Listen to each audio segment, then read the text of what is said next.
หมอยสูงค่ะหมอยสูงพี่ๆน้องๆโพปันแห้งขาวใส่หมอหอมโกกอค่ะมื้อนี้ก็เป็นวันที่29เดือนธันวาคมปี2025ในตอนรายการเฮาค่ะตอนในเดือนเอาพี่ๆน้องๆเฮาค่ะมาถ่อมด้วยข่าวเงาลองคืบหน้าแผ่นดินไหวที่ในเมืองคมตุมในข่าวเมื่อเลียวก็ตั้งฝ่ายลงปองจึงแขลงปองจึงราชาเนี่ยก็ส่งเจ้าหน้าที่เข้าเมืองคมตุมเปิดตามมาจอยเทียมเพปอกำในยาวว่าจังหนังไหนค่ะ จำหนังที่เฮาคาเลยฮับพวกกว่าคะนอลองตั้งเปิงเป็นมาในได้ก็เมื่อวันที่28เดือนธันวาคมปี2025นั่นเลยเกิดขึ้นเปิงเป็นแผ่นดินไหวตั้งแห้งมัน 8.2 แมกนิจูดตีศูนย์กลางมาในได้ก็มีไว้อยู่ดีเจแก้งในค่ะเนาะตั้งปอดตอนกลางของเมืองฮมตุ่มเมียมมาคาเฮ็ดให้มีลองลู่ซุ่มตั้งนำตั้งหลายค่ะเนาะอำว่าอาสร้างสายใจโกนก้นหมัดเจ็บบาดสังวาเจ้าในต่อถึงเมื่อว่าโหคำในค่ะเนาะก้นรูเซนสายใจในเป็นกว่า1.14ก้อค่ะ ในนั้นก็16ก็เป็นดีเนปีต่อ18ก็เป็นดีแจเกี้ยงและ30ก็เป็นดิวเว้งเหลือมันตะเลเฮ็ดไหนคะออมตั้งฝ่ายเจ้าหน้าที่ภูมิพลพรเขาได้ก็คาดล่ามว่าเส้นสายหมายก้นรูเส้นสายใจและก้นหมาเจ็บไม่ได้ก่อติดตื้อนำเลือเสในย้อนประวาต่อถึงเมื่อเหลียวเจ้าหน้าที่เขาก็ตึกจอมหาก้นเจออันหาหลายไว้เจ้าเนี่ยก็มีตั้งน้ำในคะออม ติเลยว่าแผ่นดินไหวปอกำในก็ฮาวแฮงเตเตวาวาเนี่ยเขาเฮ็ดให้เหมือนหนังวัดว่าผาสื่อว่าขึ้นเตอกว่าสังว่าเจ้าไหนคะเนาะโคเก่าแก่กึกปื้นเลยเจ้าไหนอันไรลูกไกวก่อนปั้งก่อนเลยเจ้าไหนก็มีตั้งนำตั้งหลายเนี่ยค่ะติเลยว่าเป็นแผ่นดินไหวปอกำที่ฮาวแฮงสุดก็ว่าไหลเนี่ยค่ะเนาะนับตั้งเอาเมื่อพ้องปี1946มาเฮ็ดจังไหนค่ะเฮียวแลพ่องย่ำมื้อเหลียวในตั้งฝ่ายกองสินซึ่งมาเนี่ยก็เปิ้นเผาเงาลายคึกคักตาฮกตีฮกเติงในค่ะก็เตมีเหมือนจังหนังเติงเว้งเหล่อค่ะเนาะเติงเว้งเหล่อมันตะเลเติงแจแกงเติง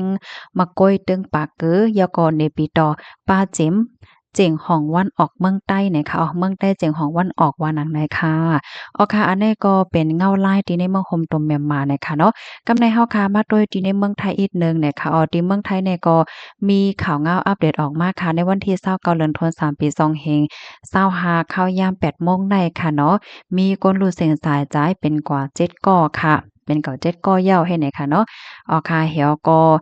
มื้อเหลียวเจ้าหน้าที่เขาเนี่ยก็ยังตึกอันจอมหาก้นที่อันมีไว้อยู่ใต้เฮิรนตึกกวนปังใส่เจ้านั้นอยู่ ติ๊กๆว่าจังหนังไหนเนี่ยค่ะอันนี้ก็เป็นเงาลายที่เมืองไทยว่าหนังไหนค่ะค่ะตอนตารายการเฮาค่ะตอนในคอมเมนต์ก็มีจังหนังไหนก้วยเนี่ยค่ะกำในค่ะได้ย้อนมาอ่านตั้งหันถึงพี่น้องเฮาค่ะเนี่ยค่ะแค่พังอันพี่น้องค่ะไลหันอยู่ในแต่ก็เป็นแค่พังอันลงปองจึงแค่ค่ะเนาะส่งเจ้าหน้าที่ลูกดีอยู่นานค่ะขี่เครื่องบินเหี่ยวก็เข้าที่เมืองโฮมตุ่มเมียนมาในค่ะเมื่อเร็วในเจ้าหน้าที่ของรัสเซียก็มาเย้าในค่ะก้วยกะว่า แค่พางเจ้าหน้าที่ราชได้ก็ขำไลออกมาในป้าเนี่ยค่ะ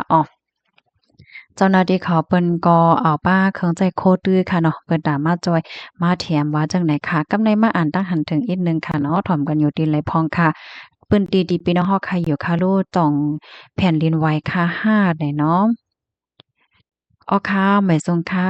ไฟไหม้เนี่ยค่ะเนาะแต้มมาว่าลาลีเฮ็ดในอำไลเนาะเปิ้นโ้ลองเฮาหมดใจยาวค่ะเปิ้นโ้หมดเนี่ยค่ะแห้งไหนเพราะว่าเฮาค่ะตรงหนึ่งเฮ็ดจั่งๆเซ็มว่าเนี่ยค่ะเนาะเฮาแห้งเนี่ยเปิ้นก็โค้เนี่ยค่ะไปป้าเจ็มไปวนไอเดียลองเฮ็ดจั่งเฮาค่ะแล้วจั่งใดค่ะเนาะเปิ้นก็เต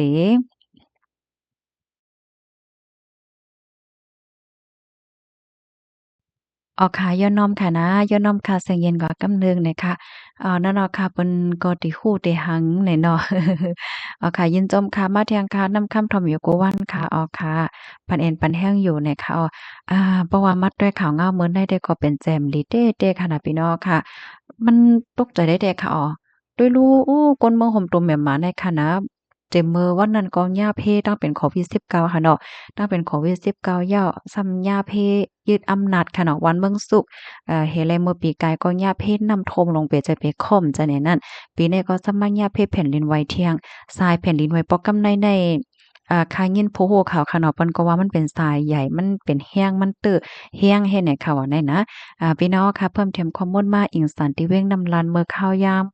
12:52ถึง12:54เจ้าในค่ะยินโจมตีป่องแรงมากค่ะเนาะ ย้อนให้กูก็ลดเพศเสกำค่ะพี่น้องผู้ปันแห้งข้าวใส่หมอหอมย้อนถามอินค่ะเจ้ามีไผลและรับพรตุ่มย้อนเปอแผ่นดินไหวในกลมห้วยยอค่ะเนาะ ตีน้ำจางในว่าเมื่อข้าวยาม12:50แผ่นดินไหวแรงเปะใจเนี่ยเนาะอะโหลยปองว่ามันไหวกว่ากูติกูตังยาวคาวนั่นนะอ่แล้วก็มันทำเป็น after shock ว่าซังว่าจังไหนป้าเฮ็ดให้นั้นขนาดเนาะเพราะว่าแผ่นดินในมันไหวยาวเฮ็ดให้มันใจค่ะ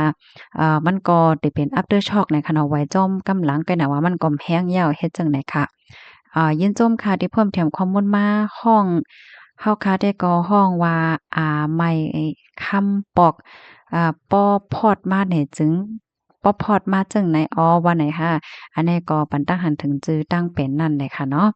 ลองว่าสังอาวนนำเนี่ยจึงมันจังเฮ็ดให้ตั้งเป็นในขึ้นถึงอ้อๆเนี่ยค่ะก็ยินหลียินจมค่ะกับในเฮาค่ะมาอบโอ้กันอีกหนึ่งค่ะเนาะเมื่อไกลในข้าวใส่หมอหอมเนี่ยก็เลยมีตื้อตั้งแหวก็อบจอมพี่น้องก้นตาลหรือเนาะเมื่อป่นมาป้อหึงสังในก็แผ่นดินไหวตีตาเหลือนั่นค่ะนะเนาะกับในข่าวก็ถามเขาว่ามันมีรองแหลกหลายจังหือพองค่ะเนาะวันตั้งตีมันได้เป็นแผ่นดินไหวว่าสังว่าจังได๋เนี่ยค่ะเนาะเขาก็ลาดว่าก้นวันเขาในเดก็หันรองหลักหลายในจังหือเนี่ยเขาหันว่าน้ำหมอในมันแห้งในค่ะว่านะเหมือนจังหนูว่ากปอกได้ก็มันมีน้ำอยู่เฮ็ดจังเนี้ยก้อยก็ว่าอยู่ๆน้ำมันก็แห้งกว่าให้ไหนเนาะกปอกได้ก็เพราะว่าเป็นเลิน4เลิน5เลยจังได๋ค่ะเนาะเลิน3เลิน4เลยจังได๋ในน้ำมันก็แห้งอยู่ก้อยก็ว่าเมื่อพอกนั้นได้ก็เหมือนหางว่าน้ำมันแห้ง แห้งๆไว้เฮ็ดจั่งใดค่ะว่าเขาก็บันดาเฮ็ดไหนปะยอก็แมวค่ะเนาะหมาแมวอันเลี้ยงไว้ที่เฮือนก็หาหลายกว่าเฮ็ดให้ว่าเพราะว่าแผ่นดินไหวยาวเนี่ยก็หมาแมวจั่งใดจังขึ้นปองมาที่เฮือนเฮ็ดให้ค่ะเนาะแล้วก็แถงอันหนึ่งซ้ำเขาหันเหมือนจั่งหนังตัวอย่างมันค่ะเนาะกลางค่ำแผ่นดินมันเตไหวในมื้อพร้องกลางวันนั้นในท้องฟ้าเนี่ยเป็นสีเหลืองไว้เนี่ยค่ะว่าเขาแต่ก็ไข่แหน่จั่งใดค่ะเนาะก้นวันมันก็เปิ้นหันเฮ็ดไหนเนี่ยค่ะว่า เขาก็ลาดว่าบางปองบางไรในสภาวะเนี่ยมันก็มีdinámic ของมันเนี่ยค่ะเนาะหมาเมียวๆในจังนี้นั่นค่ะน่ะเนาะป้าเจิมโตสัตว์เนี่ยก็หมาเมียวๆเนี่ยก็เหมือนเขาตีคู่เนี่ยค่ะว่านะแมวเสียมว่าป้าเจิมนกเลยจังไหนค่ะเนาะบางปองอยู่ๆนกในนำนาว่าสังว่านกในปอมาจังนั้นจังไหนเนี่ยค่ะว่าเนาะมันเป็นในdinámic ขังเสียเมียวๆหือเฮ็ดให้เนาะเขาได้ก็ใครเนี่ยจังไหน ก้อยกะว่าลองได้เดก็ตั้งฝ่ายป้ายซ้ายเขาได้ก็เปิ้นก็ไปออกมายืนยันไว้นั่นขนาดเนาะว่าสังว่ามันเป็นจังไหนมันได้เป็นเฮ็ดไหนนี่เปิ้นก็ยืนยันโหปากเต็มนั่นขนาดเนาะก้อยกะเขาได้ก็ว่ามันเขาหันจังนั้นก้นวันเขาได้ก็หันจังนั้นในว่าสังว่าพี่น้องค่ะใครเพิ่มเติมข้อมูลเนี่ยก็เพิ่มเติมไลน์เนี่ยค่ะเนาะ เฮียวก็เพราะว่าเฮาค้ามาด้วยเนี่ยมันก็เฮ็ดให้เขาวนหลายแทงค่ะเนาะพี่น้องเฮา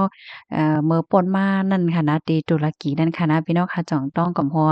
อันมันเป็นเปิงเป็นมีเคิงเหมือนจังว่ามีฝังหางเครื่องอังกานางยิงมีเป็นหมอกกลมสีเหลืองไว้มีอยู่เหนือท้องฟ้านั่นน่ะเนาะหมอกกลมสีเหลืองเหนือท้องฟ้าแล้วก็มีฝังหางเหมือนเครื่องอังกา นางยิ่งเฮ็ดให้นั่นน่ะเพิกป่นความเพิงสังแผ่นดินไหวเฮาแรงเปใจเนาะที่ตุรกีนั่นจังมันเกี่ยวข้องกันแต่ก็โ้นั่นขนาดเนาะค่ะหมางปองมังเลยก็ติกนามิกมาเมียวๆเนี่ยก็เนาะค่ะค่ะมื้อเหลียวเนี่ยก็อร่อยหันข้าวเหงาขึ้นมาค่ะนะหันก้นรู้สึกสะใจว่าเฮาโอ้ใจมะลีค่ะเป็นอันมอใจจ้อมได้แต่ค่ะเนาะหมางปองมาเนี่ยก็เพอันว่าเนี่ยก็เนาะย้อนให้พี่น้องค่ะอยู่เลยกินหวานให้รอดเพกันกกอกค่ะหมายสงค่ะ